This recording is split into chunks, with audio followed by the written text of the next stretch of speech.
City Matters.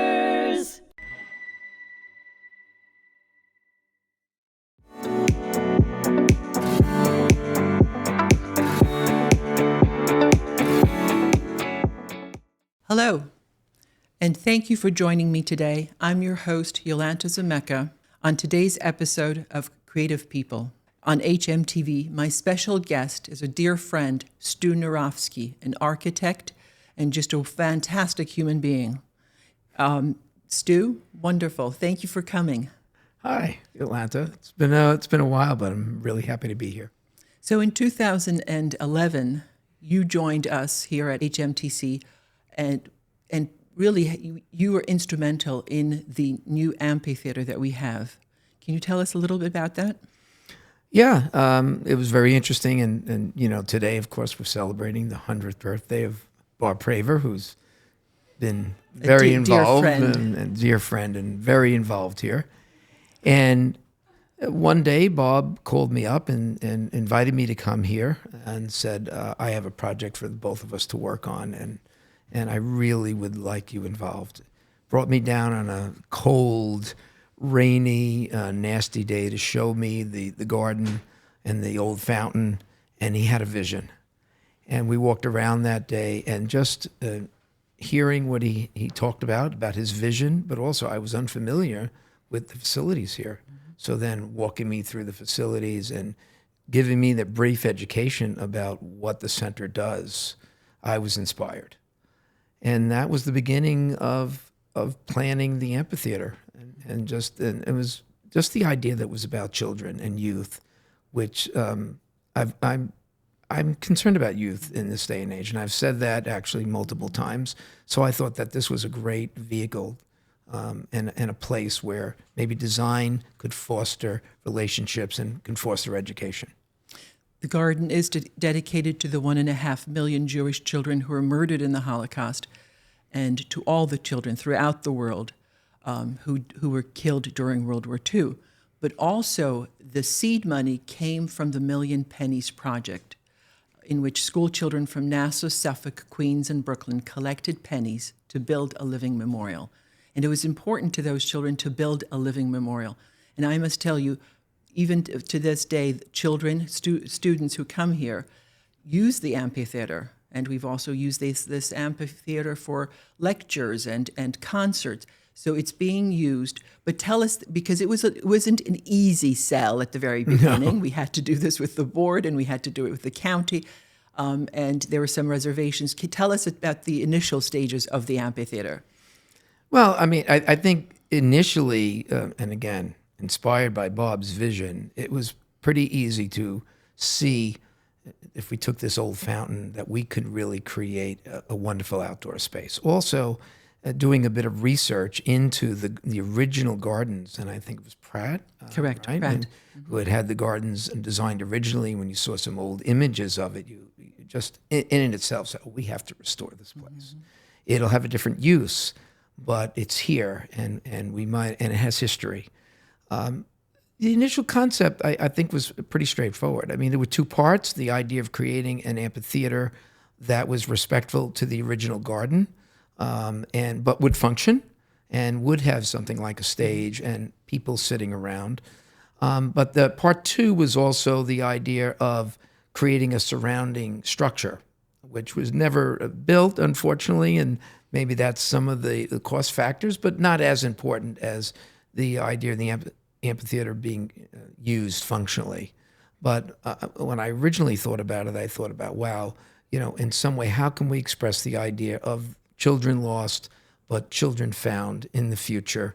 How can we make sure that the next generations understand the history of what they're coming into in life, and how they could have a place that they could have a conversation where art could survive, and music, poetry, conversation could take place.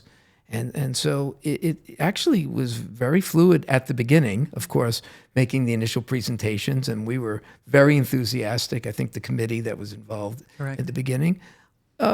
But ultimately, I think through the hard work of other people, and Steve Dubner obviously involved, that we were able to fundraise, we were able to get materials contributed to make it a reality.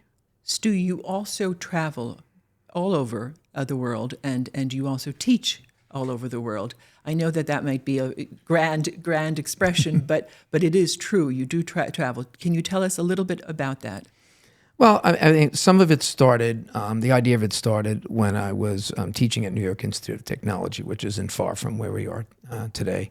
And just the desire I have for sharing my experience and my knowledge with young people.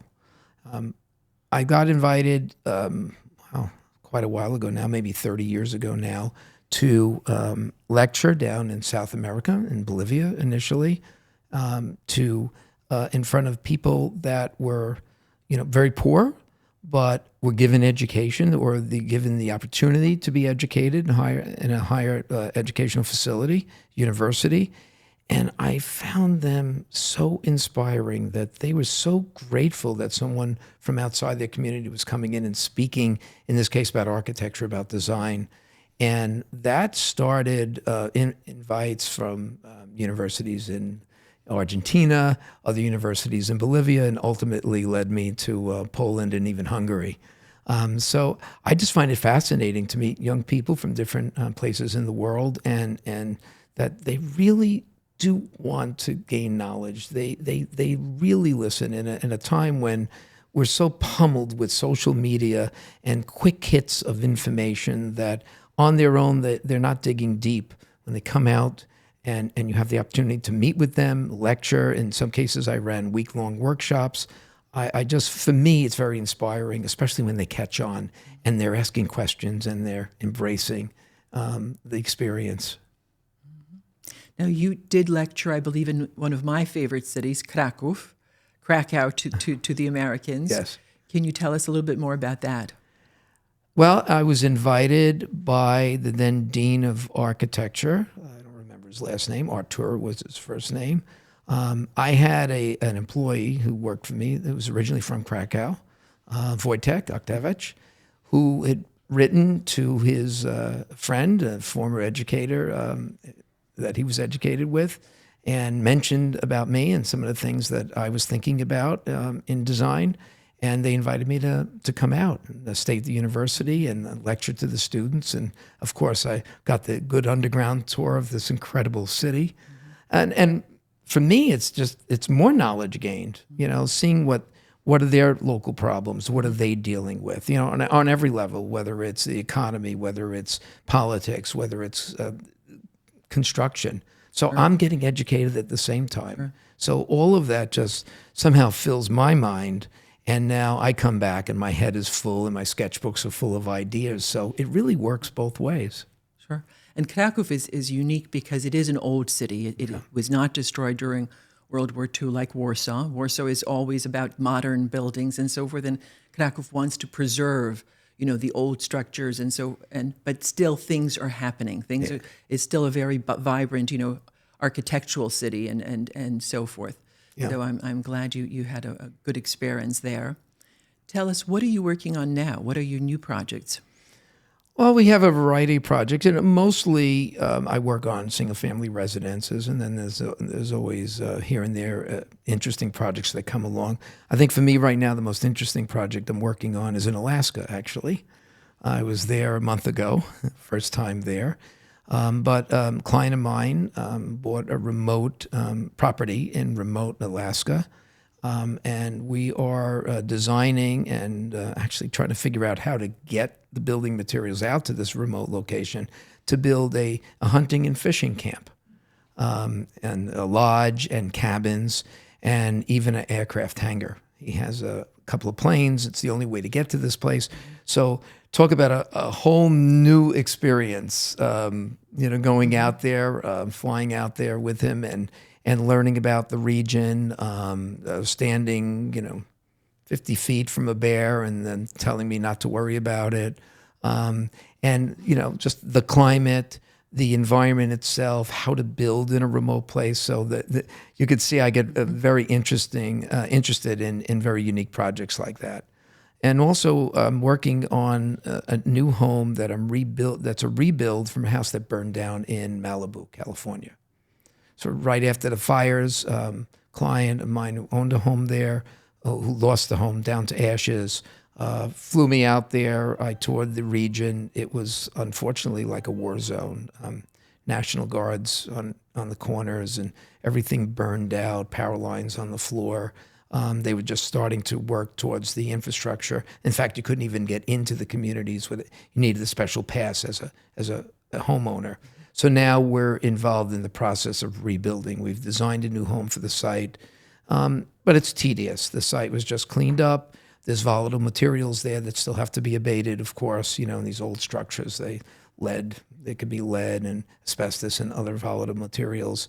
But we're in that process. It'll be a long haul, but again, it's kind of fascinating to deal with a different region, different kind of building, and really different requirements than, let's say, how we build on Long Island. Sure. Now, you built many homes on Long Island. Just tell us a little bit about those homes. Well, let's see. I started designing homes way back in 1979, actually. I was actually freelancing. And I met a client through the firm I was working with. It's one of those life-changing moments where this particular client took a liking to me, this kind of young, just cutting his teeth architect, and didn't like my boss, which was interesting. But he gave me an opportunity to work with him in his home. And that was the beginning of the work on Long Island. That was in Sands Point, New York. And in fact, I just finished updating that home for him. We've been working together for 45 years. And needless to say, I'm sort of the family architect, and he's a very close friend at this time. We just celebrated his 85th birthday. And so I've built homes all over Long Island. I sort of had two phases, honestly. I was trained as a modernist. I really do like innovative and modern design, sustainable design. But to be candid, I got caught up in the 1980s in a bit more fashion. The fashion at the time was turning back to more historical forms. We sort of refer to it as postmodern right now, but I always liked drawing, and when you drew these more traditional forms and you saw them in drawings, they were beautiful. But towards the end of the 80s, I was losing faith in it. I realized that it seemed contradictory to the way people were living in contemporary times, and so I started to reinvent myself and think about creating contemporary homes, but structures that still felt like a home. And in fact, today, celebrating Bob Praver's 100th birthday, one of our clients, and Bob Praver was the contractor on a project that we did 30 years ago for the Patel family. They still live in that house. In fact, we just freshened that house up. And what was interesting is it's a very modern home, it's very contemporary, but it's very much a home. It feels homey. And it's a place that it has a life to itself. It's evolved over time. We've changed certain materials over time as the client's family has evolved. But the fact that they keep me involved and they won't touch anything without calling me. And Sashi Patel even told me not too long ago, he said, well, we can't touch anything. It's your house. We just live here. So I've built structures all over the island. I've worked for some very interesting people, but I have to tell you that what I've gotten out of it, besides artistic satisfaction, it's the relationships. I cherish the relationships that I've built up over the years. Just like the relationship with Bob Praver since 1980, I'm still in touch with almost every client I've ever worked with and their families. And I feel like, I've become part of their family and they've become part of my family. And that is what I think sort of informs me to create a better home. It's not just an architectural edifice. It's not just about what's the cool thing to do today. It's really about creating an environment for families and individuals and depending what their needs are, their location is. So, and I really enjoy those relationships and building upon them. Oh, that's wonderful. Now, your style has evolved, as you had said, and so forth. have materials also changed? I know that with different styles, there are different materials, and of course with technology, things are just sometimes easier, but sometimes maybe more difficult to obtain. I know that, for instance, you were instrumental in getting this for our amphitheater here at the Holocaust Children's Memorial Garden. For instance, a certain marble, correct? And you were saying, for instance, that when it is sealed, it will be a little bit of a different color and so forth. I mean, the expertise for me was amazing. I've learned so much from you, and I really thank you for that, because you come from the land of expertise in architecture, but also humanity. In other words, you're, as you had said, you adapt the project to the needs of the client, but also you have a historical background, and therefore it's the ability to adapt to certain things. And of course, there's always the financial budget. We all have large dreams, but we do need to scale them down sometimes. That's right. Is there a project that would be a wish project for you where there is no sort of confines of a budget? Well, I mean, as a designer, many of us, we carry our sketchbooks, and we're always thinking and designing in an abstract way. Sometimes we make up clients, we make up locations, and to explore ideas, but in some way, you need the financial part of it to be realistic. That's the challenge.